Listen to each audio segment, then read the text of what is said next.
So 20 minutes or less, we're going to talk about the last topic here, and I'm going to propose to you where could design be going in the future. So there's two things that I can say I'm 99% certain about today, this morning. First thing, I'm 99% sure that this is wrong, okay? But that's good, because what, a great metaphor yesterday afternoon, the discussion of the high jump, and how going from the scissor technique only could go so far, and someone had to try something radical, and the first Fosbury flops were probably quite spectacularly bad, but that change then generated that leap forward. And so if that pattern applies here, I'm welcome to provide failure and show you this, because I'm also 99% sure of the other thing, which is that this is different, and this difference then may be that which inspires someone else to build upon this failure and provide something that is the next generation in design. Next slide.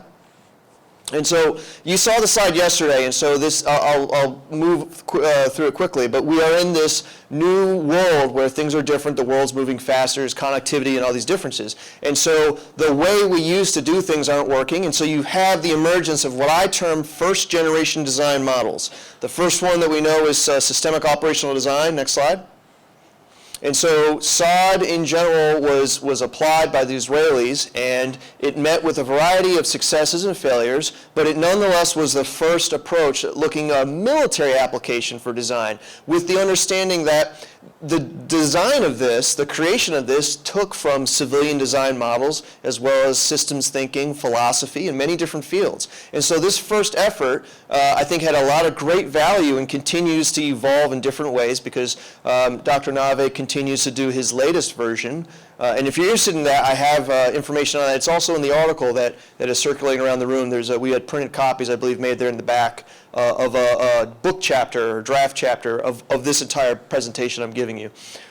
From SOD, though, you have certain way of framing these different perspectives, essentially using different ways of looking at stakeholders, understanding their paradigms, using sociology, using philosophy. And some of the challenges here was that the language required to articulate SOD broke down when the Israeli Defense Force wanted to implement that into detailed planning. And so that movement from the jazz musicians that are doing a improvisational approach and creating some new sounds and experimenting rapidly, that inspiration goes into the orchestra pit, and the maestro wants to write new sheet music so that his orchestra can now take that innovation and create uniform, well-working, methodical, sequenced application. And so between the jazz and the orchestra, there was a disconnect. And so SOD had some issues there. Next slide. And so what the U.S. Army did at the same time was they said, okay, we really like this SOD stuff, but we're going to reduce it down into essentially a more simplified model using what's called the three-ball chart. And so this model has actually made a great deal of impact across different militaries where they do different versions of this, to include what we teach at the Joint Special Operations University. It's similar to this, although there are nuanced differences. So what you have here is your step one in design here, is your environmental frame. You have then you're developing a problem or problems frame, and then you determine your approach. And so it's an iterative process. And nonetheless, though, it's still done in practice by most militaries in a very kind of regimented sequential process with a desired outcome. Next slide. The Australians we talked briefly about yesterday, they also have a adaptive campaigning model that looked at system theory, it looked at sociology, it looked at the complexities in these issues, and it attempted to use those applications and use some of John Boyd's OODA loop to look at an adaptive learning cycle, something that the Australian military could look at and take contextually unique issues and then frame them in a different way that attempted to free them from some of the traditional campaign planning that was done in a very regimented way. Now, the Australians themselves have also met with mixed results here. And so these become, for the military alone, their first generation models. Next slide. We cannot move forward, though, without acknowledging for lack of a better term, the civilian design models. And so the only dichotomy there I offer is that because we're a military audience here, and we're talking about military organizations, we're talking about military design models, but to not mention the importance of the civilian design models themselves, because they are very influential, and they represent different methodologies and different ways of looking at how do we do design? How do we bring about that which is needed by your organization, but does not yet exist? And so when you really think about that at the core, all design needs to do that. First generation, second generation, whatever you want to call it. It needs to create that which is needed but does not yet exist. And because it doesn't exist, that means that you as a designer need to give to your organization something they've never seen before. There's no history on it. You probably have to invent new language just to explain it. And then you have to get the organization to potentially do radical transformation on a leap of faith because they need it for a future state that is emerging and they can't yet see. Mission impossible. However, there's opportunities here. So the civilian models utilize empathizing or getting an appreciation or synthesizing your understanding of what is the customer's view, what are other stakeholders' views, what are minority viewpoints, and why do they feel that way? And so then a process of rapid prototyping and making new connections. It occurs so that then subsequently, once your prototyping and your empathizing is done, you can then move past ideating into implementing some sort of design, and then you move subsequently into development. And so there's a methodology there is that if you're going to make a new car and you're Tesla, you're going to rapidly come up with great ideas, you're going to have workshops, and you're going to innovate, and you're going to create, but at a certain point you've got to build the car factory and build the car. And once you move past that point, you can do some modifications, but you can't necessarily go back to square one, otherwise it'll be very expensive. Okay? And so then these models here, when they're building tangible things, these are some of the limiting factors contextually on civilian design, is that if you're building a product, an experience, or a deliverable that is related to consuming or economics, it's not really what the military does. And so that's why military design does have slightly different trajectories. Nonetheless, there are still many similarities, and therefore future design models should really look at a variety or a panoply of different designs. So let's look at what could be the next generation, but is entirely wrong, but is also different. Next slide. We can skip through this. This is what, go back one. Okay, so this is what systemic operational design did go through evolutions for. This has not been available outside of Israel until recently, and we've received this in briefings and explanations and interviews, so it's a very fascinating side topic. If you're interested, we can talk offline. Next slide. Okay, so what we're going to talk about here is what do all of the first generation design models have in common. And I can be wrong here as well, but I'm willing to be because I'm trying to spark difference in debate.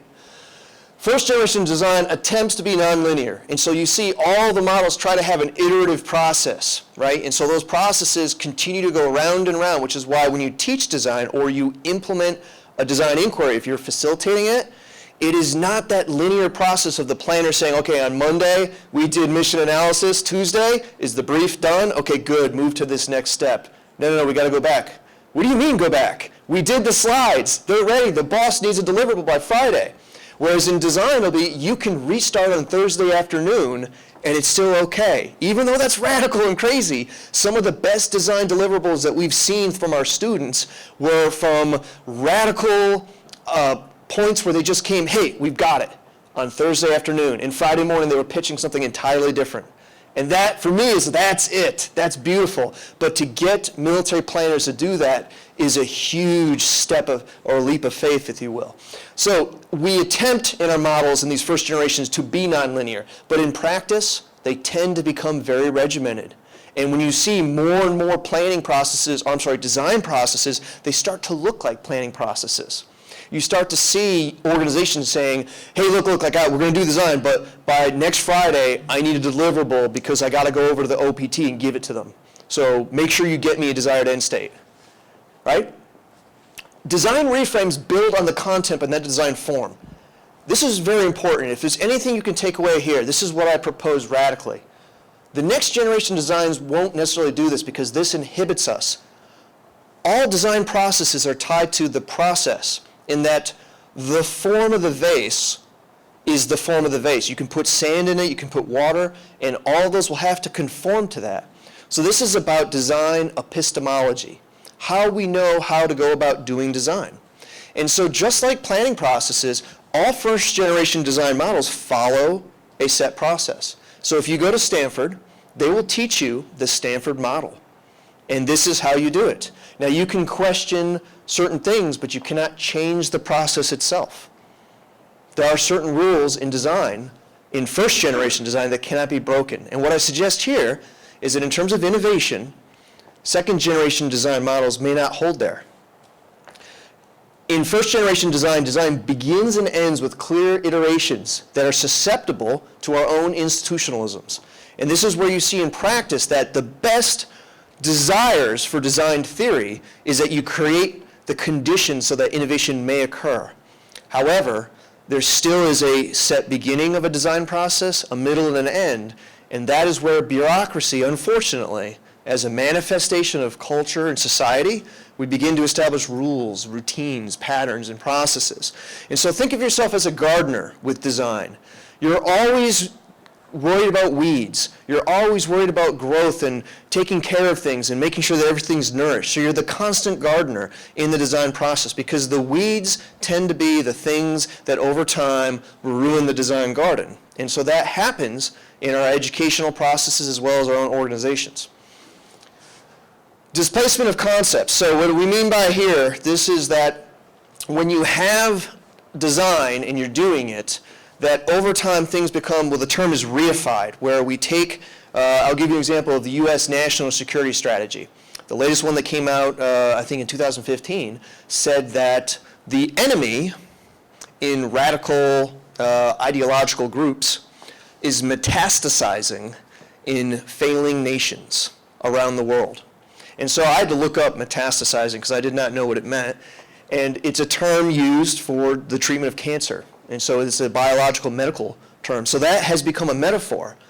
But it loses its metaphoric content when it's put in a national security strategy because we have reified it as a military and we say that it is indeed like fighting cancer. And so now all of the baggage that comes with fighting cancer becomes associated with fighting terrorism. And so we look at surgical strikes, and we look at providing some sort of chemotherapy to the patient. And so you see, as that occurs, it's unavoidable in all human language, including the language we use for design. And so first-generation design models suffer from the same problem, is that the language we use becomes reified over time by our own institutional biases that tend to be hidden and subtle and behind the scenes, but are still there, and they can influence the outcomes and prevent the innovation so that we can provide what is needed but does not yet exist. Lastly, goal-centric strategy. So there's a great book, and if you write one thing down, please check out this book. It's a short read and you'll enjoy it. Ken Stanley's How Greatness Cannot Be Planned. And Dr. Stanley is an artificial intelligence researcher, and he came upon a remarkable discovery while working with robots and trying to teach them to think their way through mazes. And he determined that the very best programming that they had, the best strategy programs, didn't work. And so when they told the robots simply, do that which you have not done before, all the robots made it through the maze.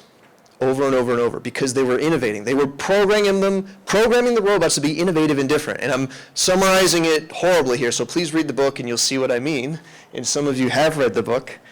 And now, yes, and all right? Worth the read, right? Now, what it does there is it plants the seed of, well, what if we have emergent strategies where we where we don't have a goal because we're exploring. We know what the Spanish king and queen wanted when we set off, but now things have changed, and this is not a route to India. This is something completely different, and this provides an opportunity that Spain didn't realize, but is essential for their ability to be relevant and competitive as things are changing. Once a new continent is on the scene and the other nations know about it, the system has changed, and you need advantage. You need new language and new processes to help you deal with this new world. So, what does second-generation design do? I don't know. But someone's going to do it. It's either going to be us, our allies, or the Chinese, the Russians, the Islamic State. Someone's going to do it. And someone's going to rush or provide that groundbreaking change in military design. This is probably wrong. but this is different. This may spark some debate. So second generation design. Emergence is built into the methodology as well as the epistemology. So that means that we can change the airplane in flight as well as our idea of what airplanes are. We can change the design methodology as well as the epistemology, and I'll show you how that can be done. It is completely nonlinear. You can get on and off whenever you want. Imagine a carousel going around and round. It doesn't matter where the child gets on or off. They're getting onto it, and then they can get off wherever they want. But also imagine the horses are also moving around randomly, and the horses are changing shape and form. It's a little crazy, but bear with me. Now, the reframing becomes a reframe of content and form. Right now, say for example with Army design methodology, we do the initial frame of the environment, and then later on, if we're dissatisfied with that, we go back and we reframe it. But we reframe it following the rules and the doctrine and the processes that govern how to do an environmental frame, which in the U.S. Army's examples, you will use centers of gravity analysis, you will use principles of war, you will use political, military, economic, social information, all the different categorization models, and it ties into detailed planning. Whereas here in a second generation model, you would say, well, wait a minute, I don't want to use centers of gravity. And I disagree with principles of war. I don't think they're appropriate here. I want to try something completely different in my reframe. And so you have the freedom then in a second generation model potentially to do that if you shape it that way. So let's move to the next slide. Take a look at what this could be. So we've talked earlier about the difference between being a merchant with a compass and being an explorer without a map. You are now creating and you're designing as an explorer. You need new language, you need new processes, and everything that you are doing, provided that you are successful. And by successful, that means you can fail multiple times as long as doing the wrong thing right does not turn into the right thing wrong. And that is that if you're doing the wrong thing right, that is doing planning without growing and changing, which means that no matter how many times you do it, you're still going to be doing the wrong things right. In design, you can experiment and fail, experiment and fail. You can be doing the right things wrong because over time, with innovation, you can eventually stumble upon doing the right things right. You can't do that the other way. You're just going to get more wrong at doing the wrong things right. Now, let's go to the next slide. Following this metaphor, imagine if you have a compass here. North, south, east, west. You need to have some structure to whatever design model you do. The methodology needs a methodology. But this one will be nice and flexible for us. So compasses can go in any direction. You can go, imagine you're on the water and it's chopping around and the moon's pulling on you and all kinds of stuff. And the wind's blowing and your ship has drag and all these other issues. How you navigate could be east, west, north, south, north, and so on and so forth. There's not step 1, go north, step 2, go east. That's when you have a map and you're a merchant. You're exploring. Next slide. So in this process, imagine if north, south, and east and west represented, I don't want to use the word step, so let's just say component of your new design process. So if you were to use the Stanford model, north might be empathize. South might be prototype, and so on and so forth. If you're using, say, Army design methodology, west might be environmental frame. South might be problem frame. If you're using SOD, you could do the same thing. So it doesn't matter what you put in there, just put those in there. Now, in a true second generation design model, you would have different components that are unrelated to what exists now. But for purposes of this presentation, let's look at first generation ones and you can throw them into this. Or imagine the carousel again. The kid can get on and get off however you want. This should be the design process in second generation. You can begin and end as needed based upon the context. Wicked problems are like managing messes. There aren't steps 1, 2, 3, 4. It's whatever steps are needed in that context, and they will never repeat again. They will always be different. And so this process is as nonlinear and iterative as a second generation might be able to be. Next slide. Now, in terms of those components, north, south, east, west, let's say in the red section here, we start with, what do we use as an example? I need to see the English. We start with SOD, Systemic Operational Design. So we start with the NAVE model, and we say, all right, well, we have our design team here, and they all are familiar with this process. So we start with that one. But we're not held to a NAVE reframe, because if we reframe SOD, we can now change components. And we can say, you know what? We went north, south, east, west with SOD, and we didn't like logics as rationale. Logistics.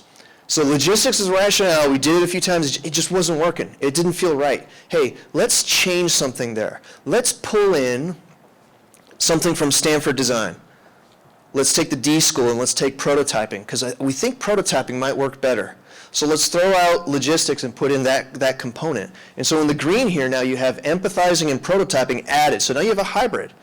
And so then you continue that design iteration. Doesn't matter where you get in or off, but in your reframe again, you still don't get the results you want. You've failed, but you're doing the right things wrong instead of the wrong things right. And now we move down into the purple. Here, we've moved into something called Novel Concept X and Novel Concept Y. All that means is your design team doing the design, remember the emergence and strategies that come out? Well, they figure something out that we're going to call X, because I don't even know how to describe it because it's not invented yet. It is a new way of doing a component of design. No one in this room has seen it before. There's no historical precedence. There's not even the language to explain it. But your design team has created it just now. And as soon as they explain it to you, it becomes Novel Design Concept X, a new component unique to the context of the wicked problem that your design team is using. And they're going to use it in their next frame. And so over time, you may end up over here with 4, where the entire design process, the methodology itself, and the epistemology has entirely changed into something unique.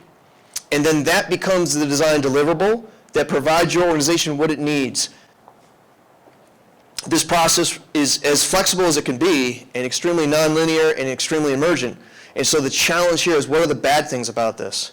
Well, number one, if you think that your organizations are uncomfortable with first-generation design, how uncomfortable will they be with this? Second, how do we educate with this? We would have to have there's a great postmodern book called The Ignorant Schoolmaster by Rancière, and he makes the argument that you can teach a topic that you know nothing about because you are enabling the students to go on their own emergent paths, and that you can be the ignorant schoolmaster. This process incorporates that postmodern concept, but how many professors in military academies would even entertain teaching a class on something that their students will discover and generate, but that they know nothing of? How would you even evaluate that? These are challenges. Lastly, how do you know when you're doing design right? In the first generation models, we at least have some structure because we have reified those concepts from detailed planning into those first generation models.